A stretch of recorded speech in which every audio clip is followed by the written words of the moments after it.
His name is William P.O. Moss. P.O., yes, he has two middle names, and his Twitter handle is William P.O. Moss. And he's a longtime veteran in the sports industry, currently Director of Growth and Strategic Partnerships at Ground Rule, a sports marketing guru as far as getting sponsorships out there. We're going to talk about his career, how he's made it, what he's doing, learn what life is like from his point of view in the business. I'm Bryan Fenley, an anchor at Fox Sports Radio and a commentator for the USTA. I'm on Twitter at Bryan Fenley. William, we met a couple years ago. It was tennis related.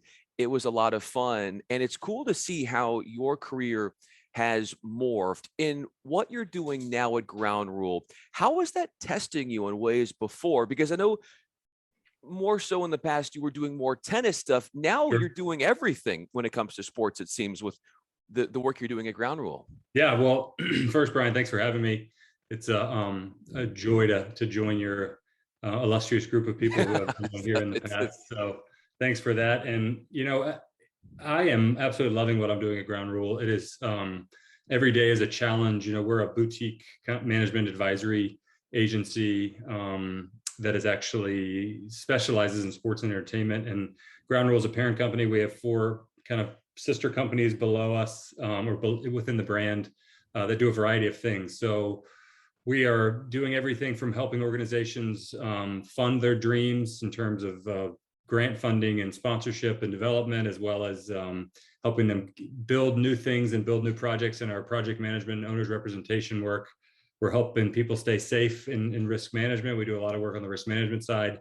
And then we're helping people operate these buildings and dreams that we're helping them build. So all in all, I think of us as a full service group that can help a variety of people across a variety of industries. And for me, every day is a challenge because we're a small group, boutique firm, as I said. So making sure that people understand who we are, what we do, and the vast offerings that we can actually offer to them is something that I've had to quirk down and get refined, I guess, as you could say. So it's also a recent experience of mine being in a smaller startup, if you will. I came from a big corporation, so I am loving having an impact and touching all parts of the business as much as I can in my role. It's designed to help foster new relationships in the industry as well as grow the business. So I have a really cool job, and it's been fun doing it.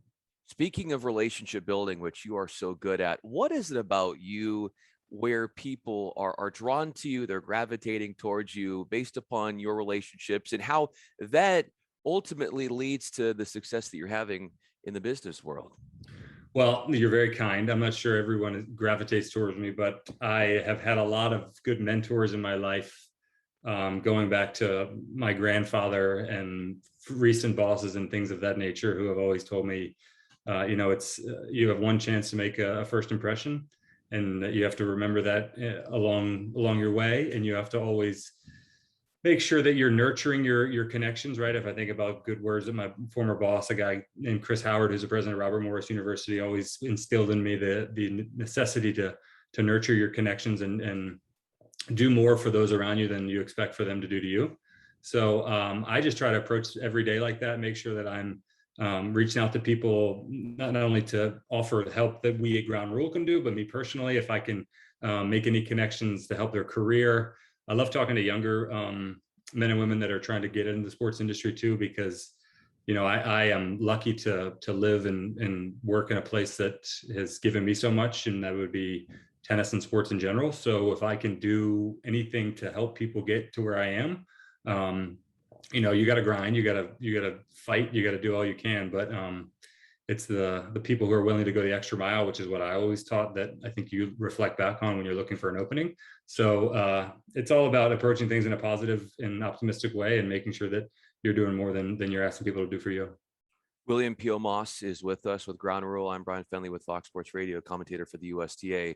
So you spoke about connections, you spoke about giving back. As far as that one, I'm sure, William, there have been multiple connections in your life that have contributed to your rise in the business. But when you were just trying to break in, who was somebody, and there maybe is certainly more than one person, who did something for you that you feel like your career would have never gotten to or led to if it weren't for the kind deed of such and such, which I think looking back now for you might be why it's instilled in you to want to give back to the next Sure. generation? Sure.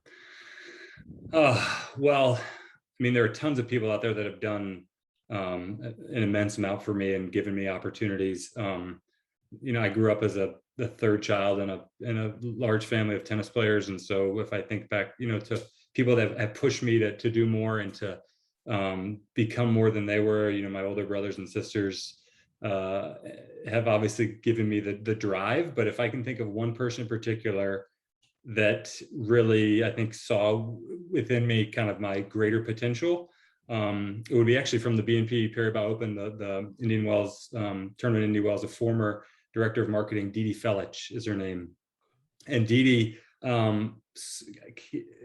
accepted me as an intern during my first year in business school, where I had very little experience in the sports in business world. Right, I was done countless years as an athlete and a coach, et cetera, but I really hadn't had much experience in the sports business world, and that precipitated my desire to want to go back to business school. But Dee, through a mutual connection, a professor of mine, I was able to reach out to Dee and say, I'm going to be in the desert. I'd love to come out and work. And she said, well, you're going to have to split your time between kind of marketing, towards the marketing side and the sponsorship side, and which was great for me because I saw both sides, both angles of it. Ended up spending more time with Dee and her team. And she really was impactful on me because she wanted to bring me back to the next year to work at the tournament, which just, exposed me to so many more people on the sponsor side and the property side, learning how they run that monstrous event, which I'm super thrilled to be watching all the time right now because it's happening in October. But Dee was great. She even tried to bring me on full time. And when Oracle was looking for someone to come in and grow their blossoming tennis portfolio, both on the college side, which turned into the pro side, et cetera, Dee called me. It was in October of, it must have been 2016, and said, Oracle's looking for somebody. You'd be great. Let me recommend you. And after that, I just kind of buckled up and was along for a wild ride. So she really, I think, saw something within me. As many people, in my life have motivated me. But if I can think of one person that helped me, I think, break into the sports business world, it would be Dee and her team. So I'm forever grateful. How much, when you think about the motivation that is derived within you, comes from those people who put their name out there for you, as to you saying, hey, because of what you did for me, I'm going to make you proud. I'm not going to let you down. Oh, I mean, if someone can go out on the line or on the limb, right, and recommend you for something, you don't want to let them down. You have to have, first of all, personal pride, right, in yourself and your own ability, but also knowing that someone else's reputation's on the line, right? Someone else is already thinking about, making sure that you're getting the opportunities that were afforded to them. So it's a huge part of me. I mean, I'm someone who is immensely competitive in everything I do. Maybe it's because I was the baby of my family. Maybe it's just something that's kind of in my DNA, but I kind of approach every situation. Well, if you ask my wife, probably too many situations in a win versus lose perspective, but I always try to do as much as I can to come out on top. And, also, if you're not going to come out on top always, so as long as you're doing the absolute most you can and always remembering, the steps that got you to either the win or the loss, I think then it helps you make more informed decisions the next time. William P.O. Moss is with us. He's on Twitter at William P.O. Moss. I'm on Twitter at Bryan Fenley. So your wife tries to sometimes taper down the competition. Where does she interject at those moments and say, hey, William, not everything is a tennis match out there in life? We are forever gaming and playing all sorts of stuff. So, maybe when I load the dishwasher incorrectly, and I have to make sure that that's definitely chalked up usually as a loss. But, I just in general, right, we both have large families that are competitive. And so she recently, in the last couple of years, she and I started to play tennis together. And that's where I have to, I'm mostly told, just remember, I'm your wife, not your student. So be gentle, try to be the good cop rather than the bad cop. Your competition on the tennis court, how is that in any way similar to your competition as far as you being a businessman in the tennis industry per se? Like, what can you take from being on the court, all of those matches you've played, all of those experiences, knowing the game as well as you have, and how that has given you a leg up when it comes to getting deals done, when it comes to making relationships in the tennis industry itself? Oh, I think tennis is by far one of the best sports that kind of teaches you life lessons. Something I think, especially being the journey of a kind of a typical tennis player in the U.S., right? That's not going to, you're not going to see on Stadium One in Indian Wells or on Center Court or Ash in New York, right? Is junior tennis, all individual competition, moving to growingly team competition in college, and then realizing that it kind of flips the switch, right? Because in college, you're not only a part of the team, but you have to do your own portion, right? You have to win your match. You can only at maximum impact 2 matches because it's singles and doubles, but still you have to do everything to prepare both yourself and your team for that ultimate victory. So I think teamwork, dealing with loss, dealing with setbacks, time management has all been many lessons that I've learned through tennis. And in terms of the business world, the arc of a tennis career, I would say you have just as many losses as you have victories. Also knowing that there are certain blocks of your game, building blocks that you have to do in a very premeditative way. And, I think about someone like Pete Sampras, right, who was a great junior player, had this awesome 2-handed backhand, and then his coach saw he was growing big and tall, and like, we're going to switch you to a one-hander. Pete had 3 terrible years of junior tennis, losing a lot, but to be able to see the forest through the trees, he probably did not. His coach probably did, and say, in the long term, right, this is going to benefit you. And I would say in business and in the relationships that I've tried to build, and whether it's closing deals or doing innovative, integrated marketing campaigns or partnership marketing, you have to first of all realize that it's not going to happen immediately. There's going to be a long lifespan of a relationship that culminates in hopefully a deal, not only a beneficial deal to whomever is doing the deal, but also it's got to be a symbiotic relationship, right? To use a cliche term, but you have to find the way to not only help you, right, if you're the seller or the buyer, but also your partner on the other side, because you're not going to be able to do an effective job of doing that unless the deal and partnership you're creating is going to do the same for both parties. So, tennis is continually teaching me that, even if I'm playing in my old age now, where things don't work as well, and serve's not quite as reliable as it used to be, but you can always go back and always learn lessons. And just like in the business world, right, there's oftentimes you're going to get more than one shot. So learning from your mistakes and being able to work on the things that let you down prior are huge. Yeah, and as you brought up the whole wins and losses of being a competitor, in those instances, you have 2 winners, because when you're getting those deals done, Yeah. you want both sides to win. Specifically, when is a moment in your working world or in your life where you metaphorically were serving with a triple break deficit facing you here, and you come back and win the game and hold serve? What does that look like for you, that turnaround, that overcoming of a setback? Uh, if I had to pick one, I would say there were a couple of times when I was at Oracle where we were doing a lot of great stuff in the tennis world in terms of creating opportunities for American pros, young American pros, to compete here on their home soil in the US. In turn, in order to make that work on the business side for Oracle, we had to create an experience where we could get some customers to come and to enjoy the atmosphere as a relationship building, business building. It just made sense for the company to be able to use the unique access, since we own the tournaments, to not only create more opportunities, but also to get those key customers and key accounts to us so we could help the business grow. Tennis is I think a unique sport here in the US for many reasons. Number one, because a lot of people that are watching tennis because of a handful of personalities and players they like, right? So it's harder to convince someone to say, oh, come to this tournament where you're going to see, let's take Taylor Fritz, right? Who in 10 years from now is going to be top 5 in the world. It's easy. It's harder to say, oh yeah, I really want to watch him in his younger years, right? Versus I'd rather watch him when he's 5 in the world, right? So we had to do some creative thinking there.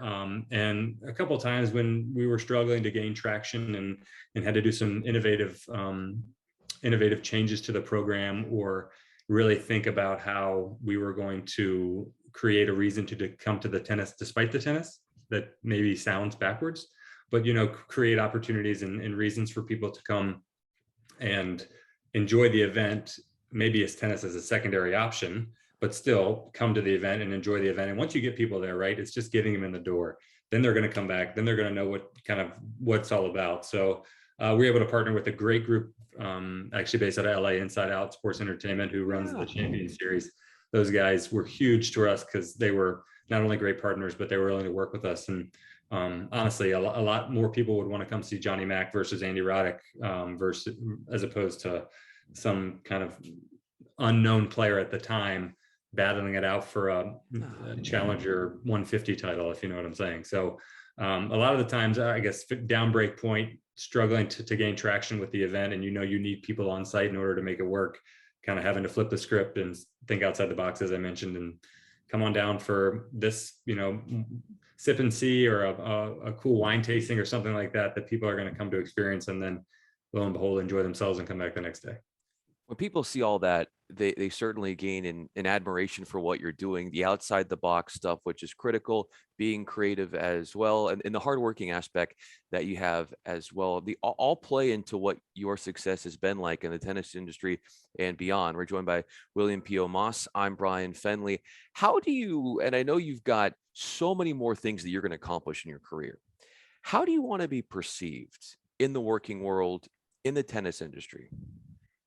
Well, I'm hoping that I'm going to accomplish a lot. So I appreciate the good vibes there.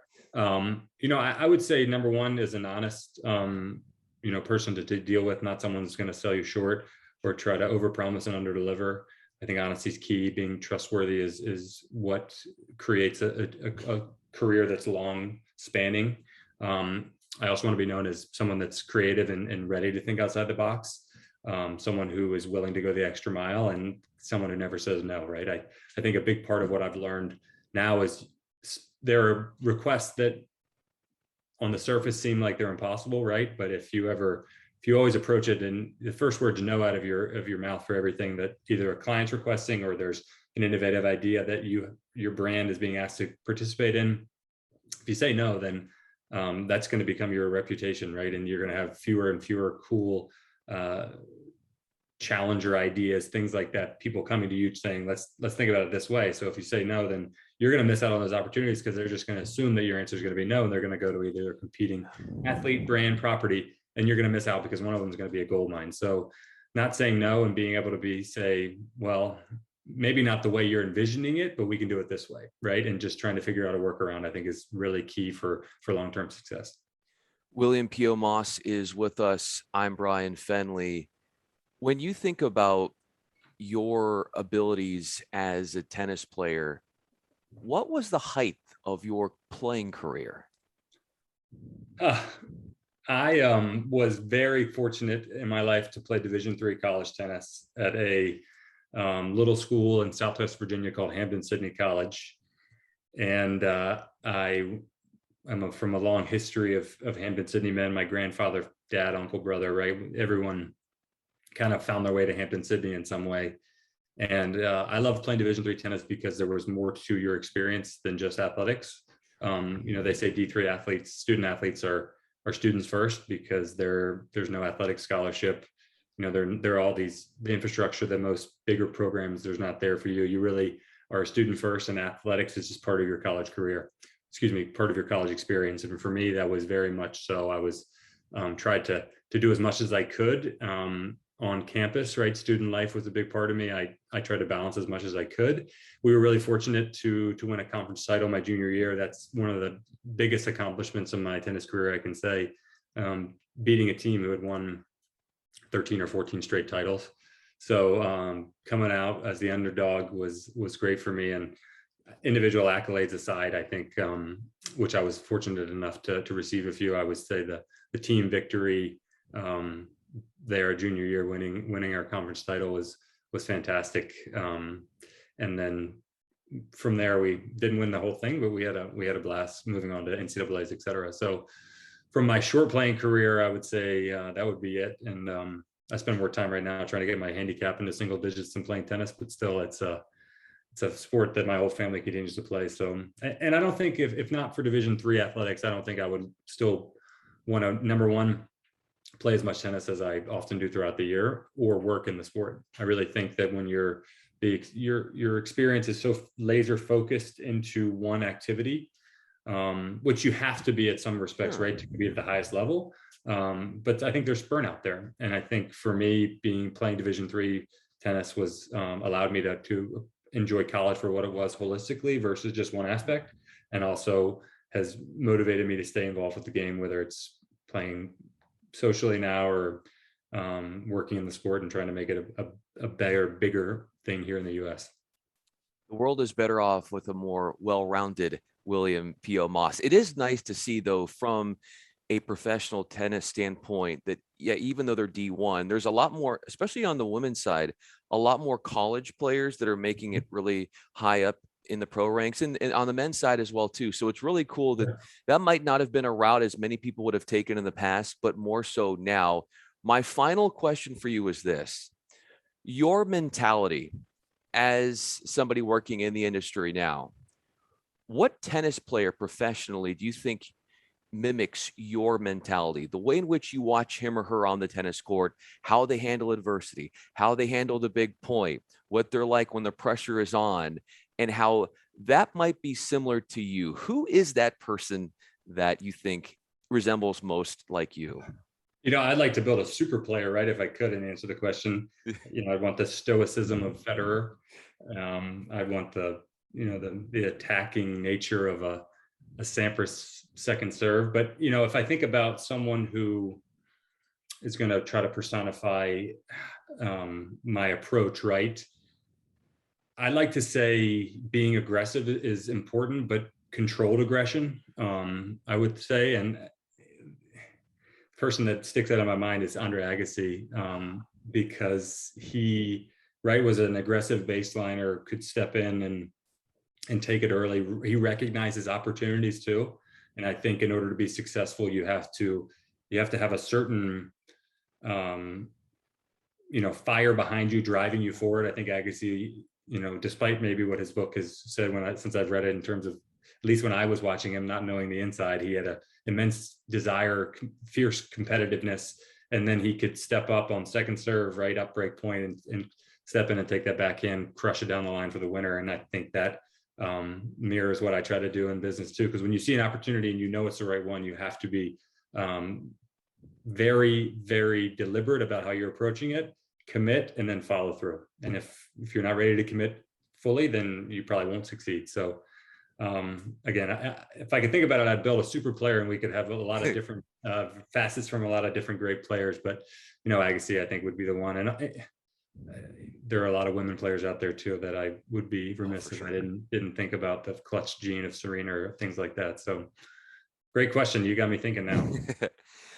Well, you've had some great answers, and as is Andre Agassi, who stands out with his clutchness, William P.O. Moss stands out with his clutchness. It's sort of like when you see Agassi hit that inside-in forehand as Sampras comes to the net and beats the pass.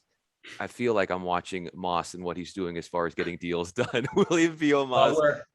I had no forehand like Agassi, and I'm working hard to get that inside in from a business perspective. But no, it's been great. Thanks, Bryan, for having me. I think this has been a fantastic, fun conversation, and I'm excited to continue my career for many, many years and continue closing deals and making things work for people, and helping, at Ground Rule, helping people's projects come to life and assist in whatever way you can. It's going to be fun to see all that unfold for you. Follow William on Twitter at William P.O. Moss. I'm on Twitter at Bryan Fenley with Fox Sports Radio and USTA. William, thanks again, man. I really enjoyed this. It was fun, Bryan. Anytime.